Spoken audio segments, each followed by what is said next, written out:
কিরে বান্ধবী, তুই নাকি একবার হেলিকপ্টার থেকে পড়ে গিয়ে হাত ভেঙে ফেলেছিস? হ্যাঁ বান্ধবী, খুব ছোটবেলার কথা। মামা মামির সঙ্গে যাচ্ছিলাম, তখন হেলিকপ্টার থেকে পড়ে হাত ভেঙে গেছিল। তাই নাকি?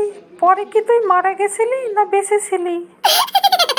কি জানি বান্ধবী, অনেক ছোটবেলার কথা, ভুলেই গেছি। মামাকে জিজ্ঞেস করে বলবো তোকে। আচ্ছা ঠিক আছে।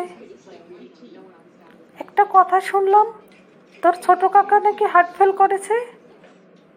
হ্যাঁ রে, কি আর বলবো, তবে একটা কথা ভেবে আমি অবাক হচ্ছি। কি কথা বল?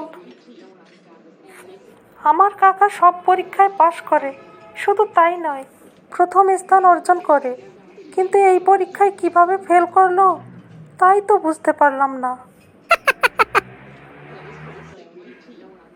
হুম, তোর কাকার হার্ট ফেলের কথা শুনে আমার একটা কথা মনে পড়ে গেছে। কাল আবার ওইদিকে আমার মামা অ্যাক্সিডেন্ট করেছে, একটা হাত পুরোই ভেঙে গেছে। অ্যাক্সিডেন্ট করেছিল? ভাগ্যিস 2 সেকেন্ড করেনি, যদি 2 সেকেন্ড করতো তাহলে দুটো হাতেই ভেঙে যেত।